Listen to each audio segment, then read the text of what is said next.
现在女儿出了车祸，司机逃逸，母亲这个唯一的目击证人偏偏患有老年痴呆。小金听说催眠可以让痴呆患者短暂的回忆起往事，为了让母亲想起当晚的案发经过，他决定找医院给母亲进行催眠治疗。可医院的答复让他崩溃，催眠治疗的门诊已经排到了1年以后。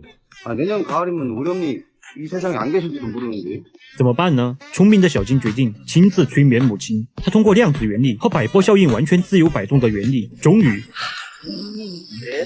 睡梦中，文姬想起了以前的快乐时光。那个时候，他还没有变痴呆，但儿子小金从小有6根手指，导致小金的父亲经常被村里的人嘲笑。他一狠心，打算把小金多余的手指给切掉。好在文姬出现，才保住了小金的第6根手指。可文姬看了看一旁的铡刀，他手起刀落，就把小金刚刚保住的手指给切掉了。对于这件事，文姬后来非常的愧疚，而这种愧疚在孙女被撞的那一刻又出现了。她非常自责。突然，她想起了事发当晚的所有细节。一醒来，她就把案发经过和肇事者逃跑的方向告诉了小金。小金带着他重走了肇事车辆可能逃跑的路线，他们马不停蹄，他们长途跋涉，终于车坏了。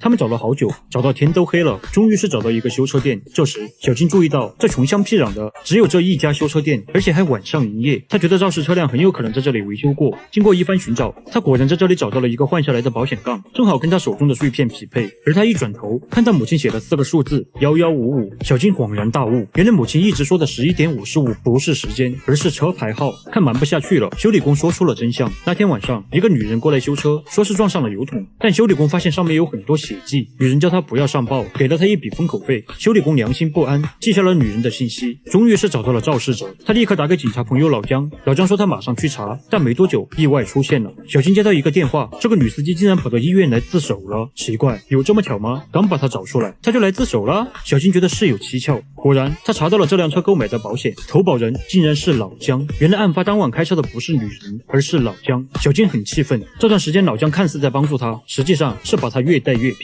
看来姜还是老的辣呀。而老姜并不知道小金已经得知了真相，他来到医院假意看望小女孩，可被文姬碰见。文姬突然想起前2天把叫孙女儿氧气管的就是他。见事情败露，老姜决定痛下杀手，他绑架了文姬，把她吊起来，想伪装成他自己上吊的假象，然后开车准备离去。可没走多远，就和通过手机定位找来的小金夹道相逢。小金二话不说，猛踩油门撞了过去，可很快他就被老姜给掀翻。危机时刻，文姬竟然开着挖掘机把老姜的车推到了田里。原来老姜走后，家里的狗子突然出现，他抱住了文姬，房梁承受不住他俩的重量，垮了。然后文姬通过在兰乡学的挖掘机技术救了儿子，被推进田里的老姜好不容易爬了出来，结果被守在田边的大力士文姬奶奶一把将他拎起来，又丢回了田里。老姜怒了，他掏出兜里的电击器准备反击，但这时狗子又突然出现，把他给拿下了。这狗子全场最佳呀！最后孙女得以康复，老姜也受到了法律的制裁，一家人又回到了其乐融融的生活。当然，文姬又开始了他第999次自杀。我是猛虎，下期见。